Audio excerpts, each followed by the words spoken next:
ये human physiology का पहला टॉपिक है। रेस्पिरेशन क्या होता है, रेस्पिरेशन के टाइप्स क्या है वो पढ़ेंगे। सबसे पहले हम ये समझेंगे कि रेस्पिरेशन क्या होता है। रेस्पिरेशन जो है it is the use of oxygen to release the energy. अगर हम बेसिक बात करेंगे, रेस्पिरेशन में 4 स्टेप्स होते हैं। पहला है इनहेलेशन ऑफ, इनहेल करना, इनहेल ऑफ फ्रेश एयर। और फ्रेश एयर जो है जिसको हम इनहेल करते हैं वो है oxygen O2। Inhale of fresh air, inhalation of fresh air को इनहेल करना।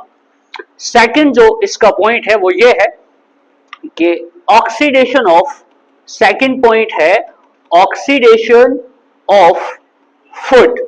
और फूड जिसका ऑक्सीडेशन होता है दैट इज ग्लूकोज C6H12O6, इसका ऑक्सीडेशन होना। और ये जो ऑक्सीडेशन होता है ये कंप्लीट होता है माइटोकॉन्ड्रिया में। तो first is inhalation of the oxygen, fresh air को इनहेल करना। Second is the oxidation of food, food का ब्रेकडाउन होना, oxidation of food. Third release of energy, release of energy, energy का रिलीज होना।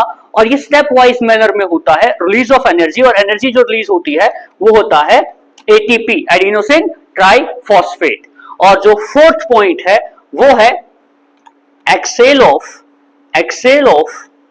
फाउल एयर, फाउल एयर का exhale होना। Foul air क्या होता है? Carbon dioxide. अब अगर हम बात करेंगे रेस्पिरेशन की, रेस्पिरेशन होता है inhale of fresh air, fresh air का इनहेल करना, ऑक्सीडेशन ऑफ फूड, फूड का ऑक्सीडाइज होना, रिलीज ऑफ एनर्जी एटीपी यानी एनर्जी का रिलीज होना।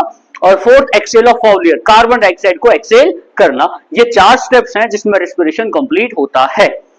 अब जो रेस्पिरेशन हमारे पास है वो 2 तरीके का होता है। ब्रॉडली हम इसको 2 सेक्शंस में डिवाइड करते हैं। एक रेस्पिरेशन है एरोबिक और दूसरा रेस्पिरेशन है एनारोबिक। एरोबिक रेस्पिरेशन जो होगा in the presence of oxygen, aerobic होगा in the presence of oxygen. और एनारोबिक होता है, ये होता है in the absence of oxygen. वो रेस्पिरेशन जिसमें ऑक्सीजन का इस्तेमाल नहीं होता है उस रेस्पिरेशन को क्या बोलते हैं? एनारोबिक। और वो रेस्पिरेशन जिसमें ऑक्सीजन का इस्तेमाल होता है उसको क्या कहा जाता है? Aerobic respiration. ठीक है, 2 तरीके का रेस्पिरेशन होता है एरोबिक। अब एरोबिक फार बेटर है क्योंकि एरोबिक में कंप्लीट ऑक्सीडेशन ऑफ फूड होता है। एरोबिक रेस्पिरेशन में ऑक्सीजन की प्रेजेंस में होता है और इसमें ज्यादा एटीपी, ज्यादा एनर्जी जो है वो रिलीज होती है। एनारोबिक में जो है इनकम्प्लीट ऑक्सीडेशन होता है, पूरा ब्रेकडाउन फूड का नहीं होता, जिस वजह से जो कंप्लीट ऑक्सीडेशन है फूड का नहीं हो पाता, तो ज्यादा एनर्जी, ज्यादा एटीपी रिलीज नहीं होता है। एनारोबिक रेस्पिरेशन कभी कभी ह्यूमंस में भी होता है। जब हम कोई एक्टिविटी कर रहे हैं, कभी हम खेल रहे हैं या हम जॉगिंग कर रहे हैं, उस टाइम पर क्योंकि हमारी बॉडी को ज्यादा एनर्जी चाहिए, तब एरोबिक के साथ साथ एनारोबिक रेस्पिरेशन भी होता है और हमारे मसल सेल्स में लैक्टिक एसिड बनना शुरू होता है। उसके साथ साथ एटीपी रिलीज होता है। लैक्टिक एसिड की वजह से फिर मसल्स में पेन होना शुरू हो जाता है, दूसरे दिन तीसरे दिन पेन शुरू हो जाता है।